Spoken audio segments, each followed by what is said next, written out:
Joining us now to review some of the headlines of today's newspapers from around the world is Arise News analyst Emmanuel Efeni. Good morning, Ruben. Good morning. Good morning, Rufai. Good morning, Mr. Femi. Good morning, Tundu. Stepping out in deep purple for those who don't know color. Shot. Efeni, I shot. got you there. That's a shot. Aaron. That was below the belt. No, well, Deep Purple used to be my favorite rock band way back in the university days, Ruben. Aaron, that's a 50-word score. Well, let's start today's newspaper review with This Day newspapers, Nigeria's newspaper of record. Lead story: federal government to treat fresh EndSARS protest as attempt at regime change. Sees proposed demonstration as decoy for political action to force, quote, Mali situation, unquote, on Nigeria. Security agencies placed on red alert.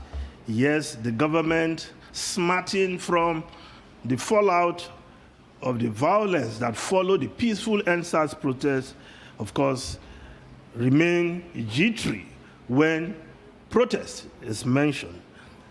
I wouldn't blame the government, but the government must be reminded that protest remains an integral part of democracy in any society that practices democracy. Ruben, you did justice to that. We know those who are imputing regime change to the EndSARS protest. Certainly, the protesters made it clear they were not talking about regime change. Their views were known, their points were spelled out, presented to government. Moving on to the next newspaper, Vanguard newspaper, the sad story of our security situation. Outrage over killings of 43 farmers, fishermen in Borno, 10 women still missing, says Amnesty International. Killing of farmers insane, says Buhari. Massacre, most violent direct attack against civilians in 2020, according to the United Nations. Redouble your efforts to end violent crimes in Nigeria, Lawan tells security agencies. PDP condemns killings, tax Buhari on security. Ganduje's aides condemn killing, says 24 hours after attack, nobody is sacked, no action taken. It should do the needful about needless killings in the north. The Arewa Consultative Forum is telling the President Muhammadu Buhari. Other newspapers expectedly are reporting this story on their front pages. The New Telegraph newspaper, outrage over farmers killing, governor whips as 44 beheaded farmers are buried. United Nations, over 110 slaughtered in Borno rice farm.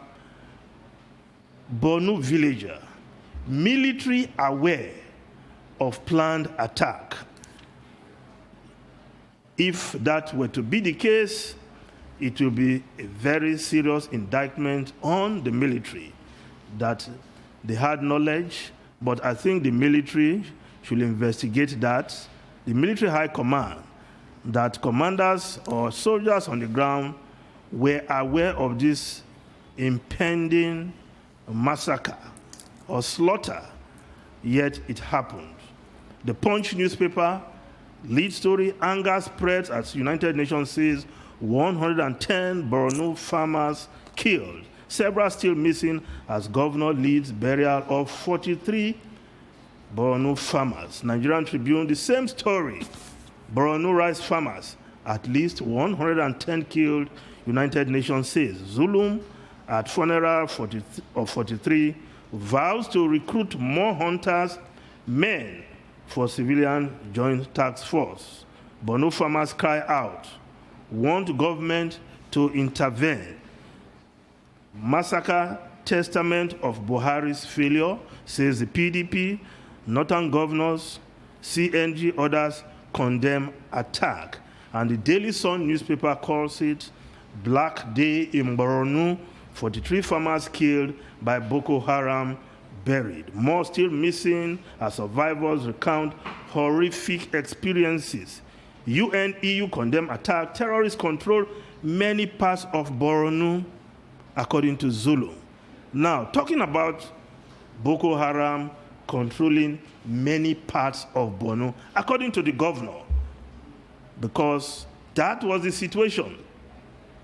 Recall towards the end of the Jonathan administration, when it was said swaths of land in many states in the northeast were controlled by the Boko Haram.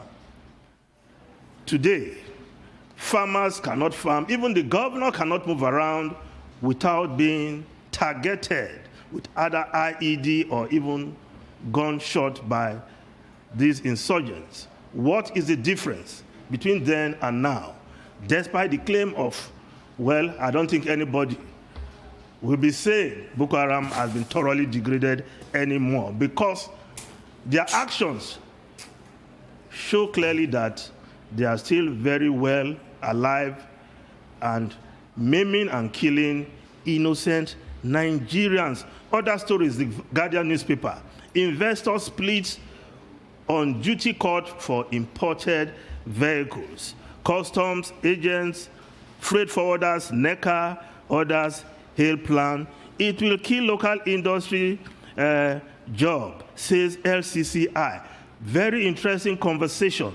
What happens to Innocent Motors? Somebody was asking whether the Southeast governors are even patronizing Innocent. Well, there's somebody in the House who will tell you what they did for Innocent while he was in government. I will leave that to unfold in the course of this program, because we need to encourage local production. But the government argument for bringing down duty on imported vehicles, is it sound economically?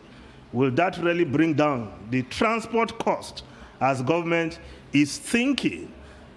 Well, if we just look at the foreign newspapers quickly, yes, the Guardian UK, the Guardian newspaper of UK, NHS to use celebrities in drive to encourage COVID take-up. Yes, not many, despite the strides we made in the vaccine, not many are ready to take the jab when it is available.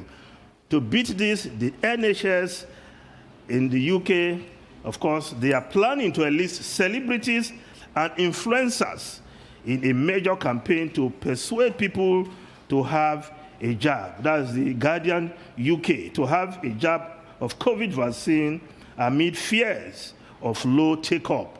And of course, they are selecting some faces that, of course, are considered famous and trusted to lead the campaign to get as many people as possible to agree to take the jab of the vaccines once the rollout begins. And if we look at the Financial Times, Brussels pitches sweeping reboot of U.S. relations in post-Trump era. Yes, the EU is proposing fresh alliance with U.S. after the torrid relationship under President Donald Trump. And in the face of China challenges, Brussels has drafted its own rebuild strategy with the U.S. as soon as President-elect takes office on January 2021. The Washington Post newspaper, yes, recount affirms Biden's win in Wisconsin. In fact, Biden gained 87 votes across 2 major counties in Wisconsin after the Trump campaign requested for a recount. So it was even Biden that was being cheated with 87 votes. Yet, President Trump, yes, I mean the lame duck President Trump, is still loud with his unproven allegations of fraud. Well, we'll see how it happens. Wall Street Journal, yes, Wall Street Journal, Biden fills out economic team. Yes, Treasury Secretary Janet Yellen, Director of the Office of Management and Budget, Nera Chandin, and of course, the chairman of the Economic Advisory Council, Cecilia Rouse, of course, the one that interests us, especially Ruben, here in Nigeria. Adewale, the man they call Wali Adeyemo, is the Deputy Treasury Secretary, and that should gladden the hearts of many Nigerians.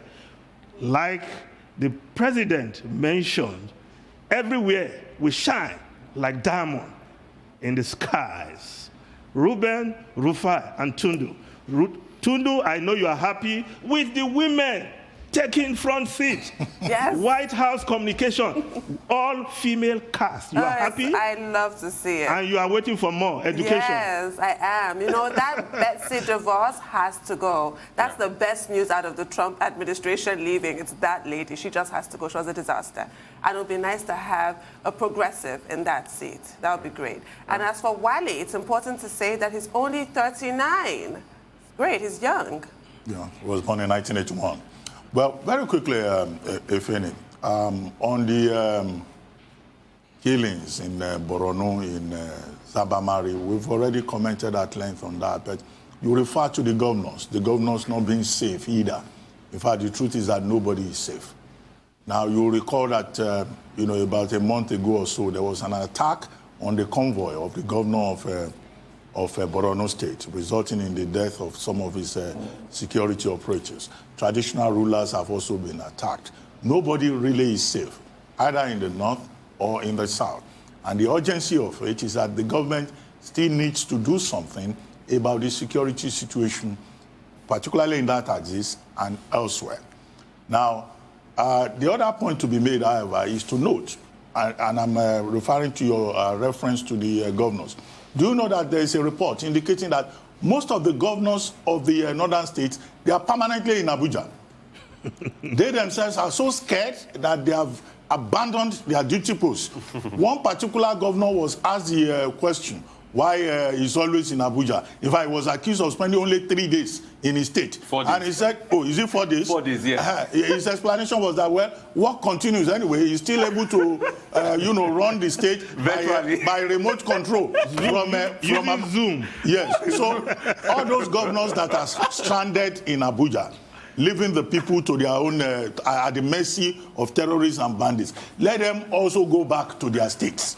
Maybe that would compel them to put more pressure on the relevant security agencies. They cannot escape with their members or their families to Abuja and leave the people at the mercy of bandits and terrorists. Ruben, but governors don't control the army. Yes. Who is the commander-in-chief of the Nigerian Armed Forces? But when they are on the ground and they are there to get basic information, they can liaise better. If every governor runs away from their states. I'm not encouraging governing in the diaspora. But Mr. Ifeni, Zulum is not in Abuja every time now. Professor Babagana Zulum is always on ground. It's on ground. So what stops others from sitting on ground? Why are they just spending 4 days in their state? But as Zulum been on ground, most of the time in Lagos. Security in his state. But about the policy, what we see here is a contradiction. I don't know whether we have enough time. This was the same thing that happened with batteries.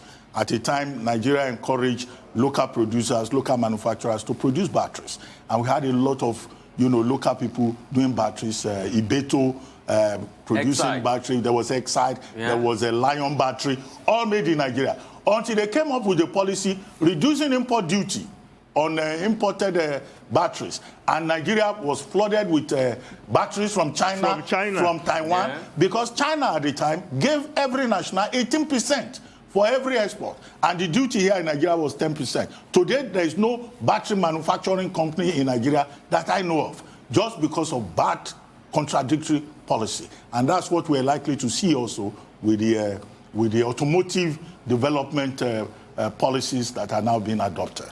Well, thank you, Ifeni.